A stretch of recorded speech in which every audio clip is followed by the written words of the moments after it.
It is only one game. And I know people love the panic, and of all the programs at UNLV, the Runnin Rebels that's the one that's the most scrutinized. That's the one that is the sky is falling at every freaking bad half, every missed free throw, which I appreciate. You want that kind of passion, and football probably would have been doing better sooner if there was that kind of passion and forcing the school to get its crap together. It looks like it's got it together. Listen, they played a terrible first half, and I don't know why, Curtis. They came out not ready to play, and Kruger told me, going into the half, it's like, we got to play harder. Right.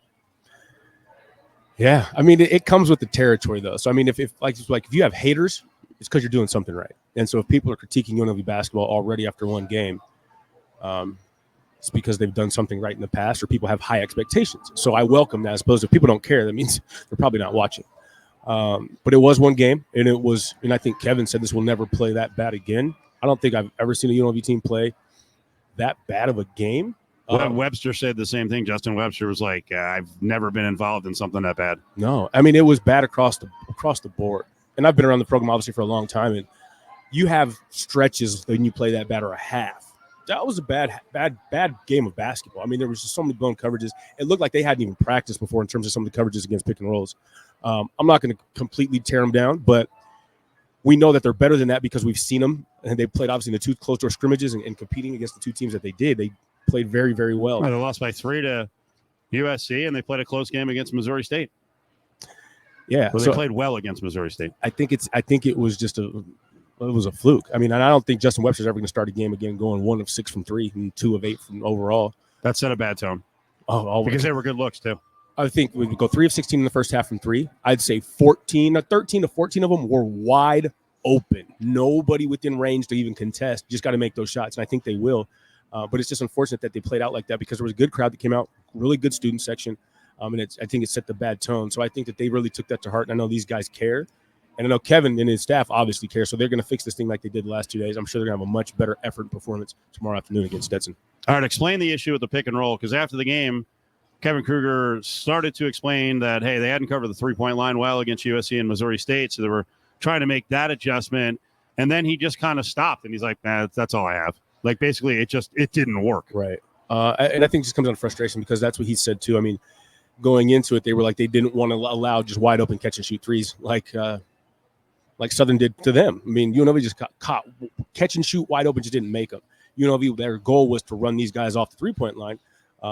But in doing so, I think on the weak side, they were hugging their man too closely. And so when that mid-screen pick and roll at the top of the key was happening, the big guy would pick, and he would roll down the lane, and the guy from the corner, weak side, wouldn't come over and jam him up and help because they were too worried about the shooter, or they just weren't involved and engaged in the play and weren't playing 5-on-5 man defense. They were playing 1-on-1 defense, and it just kept happening repeatedly. And you can almost see, like Justin Webster one time, he didn't rotate, and you could see his face like, oh, what am I doing? I know I'm supposed to be there. Same thing with Luis Rodriguez. And we've seen these guys do it over and over, and especially Justin. He's such a good position defender. And Luis is a really good defender as well. So I know these guys can do it. And I don't think it's a lack of caring. I think it's just a lack of, you start to get in a funk, you're not making shots, and everything just went south very, very quickly. I'm hopeful that Rob Whaley is going to be a really good offensive player and a versatile guy. Mm-hmm. I didn't like what I saw from Big Carl and Rob together on defense. That needs work. Yeah, no, and I think that's the biggest thing.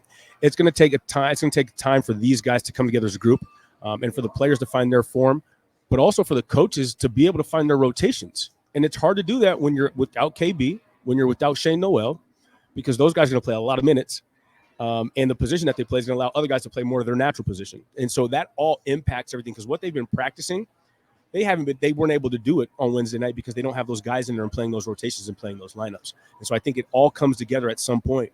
But I think what Rob Whaley did show, that one move he had in the post off the inbounds, a little shake and then fade away, that's a smooth shot. And he's quick and light on his feet.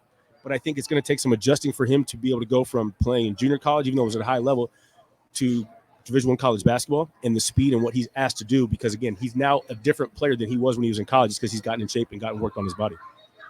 DJ Thomas, first half, 5 turnovers. He kind of struggled, got a little sloppy. He got sped up. Yep. I think the left hand might still be affecting him a little bit. Second half, much better. Or was it not much better? Did I get fooled by the score? Just the fact that he scored? He made some. No, it was definitely better. Okay. And I'm not gonna bash him, but the kid's he's a reclass freshman. He should be in high school right now, right? He's really, really good. He's going to be really, really good. It looked like he was a freshman that was just a little out of sorts to start that game. Yeah. And typically he's the littlest guy on the court, so his advantage is speed. They had a guy who was littler, probably just as quick, if not quicker. I had to shout him out on the TV side.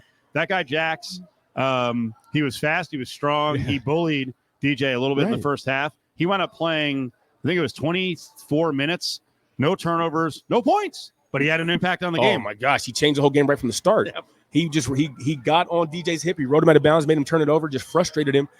And I don't think it's ever happened to DJ before because he's usually the quickest guy. And to go against a quick, small, strong guy in your first game, that's tough. And he didn't play in those scrimmages, right? And so when you're figuring – that's a good point, too. I'm stealing that for tomorrow night. This is his first college basketball experience, Division I, aside from control scrimmages against your own team. And so it's a different environment. It's a different animal. But he went out and had 5 turnovers, 2 points, 5 turnovers. Terrible first half. But he came back, clearly settled down, clearly figured out how he could be successful. Was able to knock down some shots, was able to make some plays, ended up with 5 assists. So, again, from first half to second half, he got much better. I think he's going to be 10 times better on Saturday than he was on Wednesday. But it's going to start with him, unfortunately, because that point guard position is so important. But it's just going to fall on him to be able to set the tone and get his teammates going because they're going to have success if he's having success to get them success. So Damon, before the game, said, hey, you know what? I'm a little concerned about the scores. Then he followed up the next day and sent me a message, a topic, and he's like, I told you there's a concern with scores. Damon? Not just scores, Curtis. I said no bucket getters. I don't know who on this team, not just into the shot clock, who's the best shot creator on this team because I don't know who it is. Shot creator for themselves? Yeah, that can create their own shot. You know, it's a good question. I think Shane Noel can be that guy.